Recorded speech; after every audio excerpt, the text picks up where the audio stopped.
Hello guys, আসসালামু আলাইকুম। Welcome back to my channel গল্পর কিচেন। গাইস, আশা করি আপনারা খুব ভালো আছেন। আপনাদের সাথে আমিও খুব ভালো আছি। তো গাইস, আজকে আমি একটা রেসিপি করব, খুব টেস্টি। রেসিপিটা হচ্ছে চিকেন কাবাব, খুব টেস্টি আর হেলদি। তো চলুন গাইস শুরু করি। এখানে আমি নিয়ে নিয়েছি 500 গ্রাম চিকেনটা আমি ছোট ছোট পিস করে নিয়েছি। এটা গ্রাইন্ডারে জারে দিয়ে একটা পেস্ট তৈরি করে নিব, একটা সফট পেস্ট। তো গ্যাস হয়ে গেছে পেস্ট তৈরি করা। এখন এটা আমি একটা বাটিতে নামাই নেব।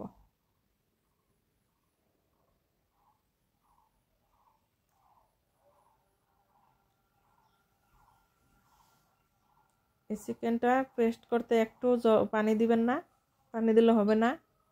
তো গ্যাস এই চিকেনটার জন্য আমি 3টা পেঁয়াজ কুচি করে নিয়েছি। এখন এই পেঁয়াজ কুচিতে একটু লবণ দিয়ে মাখায় নেব। পেঁয়াজটাতে লবণ দিয়ে পেঁয়াজটা 10 মিনিটের মতো রেখে দেব, পেঁয়াজের যে পানিটা আছে এই পানিটা বের হয়ে যাওয়ার জন্য। তো গ্যাস লবণ দিয়ে পেঁয়াজ মাখায় তুললে পেঁয়াজের পানি সব বের হয়ে যায়। এখন এইখানে নিয়ে নিলাম 3 চা চামচ বেসন। বেসনটা আমি সুন্দর করে ভেজে নেব। এটা আমি চিকেনের মধ্যে দিয়ে দেব। চিকেনের মধ্যে ভাজা বেসনটা দিয়ে দিলে চিকেনটা টেস্টিও হয় আর সুন্দর একটা সফট লাড্ডু তৈরি করা যায়।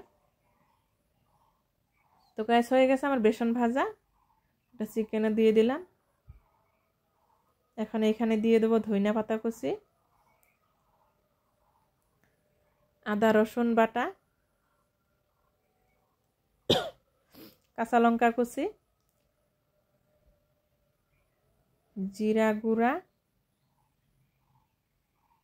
কাশ্মীরি লাল লঙ্কার গুঁড়া, ধনিয়া গুঁড়া, গরম মশলা গুঁড়া, হলুদ গুঁড়া, পরিমাণ মতো লবণ। তো গাইস দেখলেন কত মশলা দিয়ে দিলাম। এই মশলাটাই আমার চিকেন কাবাবটা খুব টেস্টি করবে। তো এইখানে আমি এই যে পেঁয়াজটাতে লবণ দিয়ে রাখছিলাম, এই পেঁয়াজটা আমি চিপে চিপে একদম ঝরঝরা করে চিকেনটাতে দিয়ে দেব। পেঁয়াজের পানি শুদ্ধ চিকেনটাতে দিয়ে দিলে চিকেনের লাড্ডু একদম তৈরি হবে না, ভেঙে যাবে। তো গাইস আপনারা মনে রাখবেন, এই পেঁয়াজটা আগে থেকে কুচি করে একটু লবণ দিয়ে মাখায় ধুবেন। পেঁয়াজে থাকা এক্সট্রা পানিটা এই লবণ দেওয়ার জন্য বের হয়ে যাবে। তো গাইস আমি সম্পূর্ণ মশলাটা দিয়ে চিকেনটা ভালো করে মাখায় নিব, যতক্ষণ পর্যন্ত চিকেনটা একদম পুরো সফট হয় নাই অতক্ষণ পর্যন্ত মাখাবো। তো গাইস হয়ে গেছে আমার চিকেন মাখানি। এখন এখানে থেকে অল্প অল্প করে চিকেন নিয়ে একটা করে লাড্ডু তৈরি করব। তো গাইস বিশ্বাস করেন খুব টেস্টি হয় চিকেনের কাবাব, আপনারা ঘরে ট্রাই করবেন। বাচ্চারা খুব ভালোবাসে, খালি বাচ্চারা নয়, বড় ছোট সবাই ভালোবাসে। তো গাইস এরকম করে লাড্ডুগুলো তৈরি করে নিব।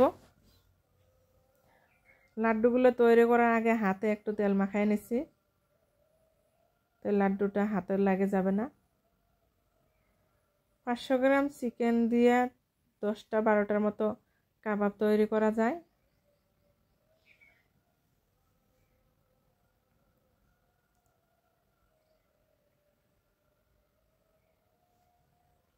এরকম করে সবকটা কাবাব আমি তৈরি করে নিব।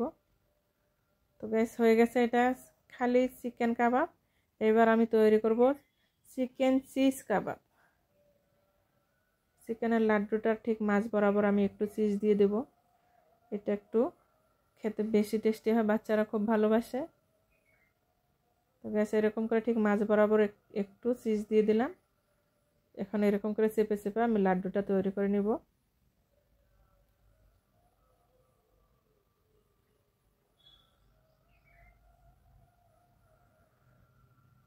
তো গ্যাস প্রত্যেক দিনের মতো আজকেও বলি, আমার এই চিকেন কাবাব তৈরির প্রসেসটা যদি আপনাদের একটু ভালো লেগে থাকে, আপনারা আমার চ্যানেলটাকে সাবস্ক্রাইব করবেন, লাইক কমেন্ট শেয়ার করবেন।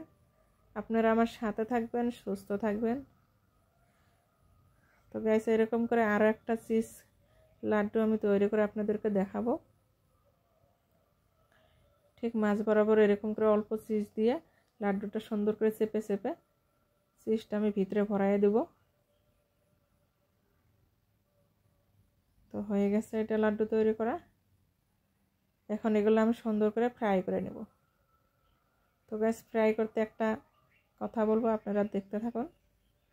এখানে খালি 2 চা চামচ তেল দিয়ে আমি পুরা কাবাবটা ফ্রাই করে নেব। আপনারা দেখেন, ফার্স্টে ঠিক তেলের মাঝ বরাবর আমি 2টা করে কাবাব দিয়ে দিব। বাস এক পিসটা একটু হয়ে গেছে, এবার উল্টাই দিলাম। এখন আমি লাড্ডু 2টা সুন্দর করে তেলের থেকে সাইডে কিনার দিয়ে দেব, এরকম করে কিনার দিয়ে দেব। তো গ্যাস এরকম করে আমি সবকটা কাবাব তৈরি ভাজে নেব এই তেলেই, আমি আর একটু তেল দেব না। তো গ্যাস সব থেকে বড় কথা, কাবাবগুলো ভাজতে একটুও তেল লাগে না, অল্প 2 চামচ তেলে 10-12টা কাবাব ভাজা হয়ে যায়। তো গ্যাস এরকম করে লাড্ডুটাই কিনার দিয়ে দেওয়ার পরে আমরা কেমনে করে বুঝবো লাড্ডুটা হয়ে গেছে? তা হাত দিয়ে একটু টিপে দেখবো, যদি এটা শক্ত শক্ত লাগে তো বুঝে যাবেন যে হয়ে গেছে কাবাবটা তৈরি, মানে কাবাবটা ভাজা। এরকম করে। তো গ্যাস আমার হয়ে গেছে, একদম পুরা শক্ত হয়ে গেছে। এখন এগুলো আমি নামায় নেব।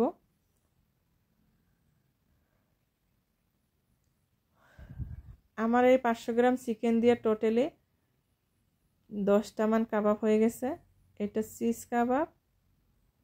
তো আমি কাবাবগুলো নামায় নিচ্ছি। সত্যি গাইস, বিশ্বাস করুন, খুব টেস্টি আর হেলদি একটা রেসিপি। আপনারাও ঘরে ট্রাই করবেন।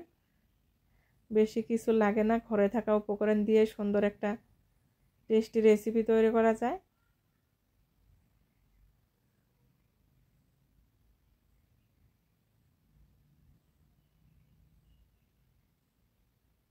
এগুলো এখন আমরা সবাই মিলে সুন্দর করে খাবো।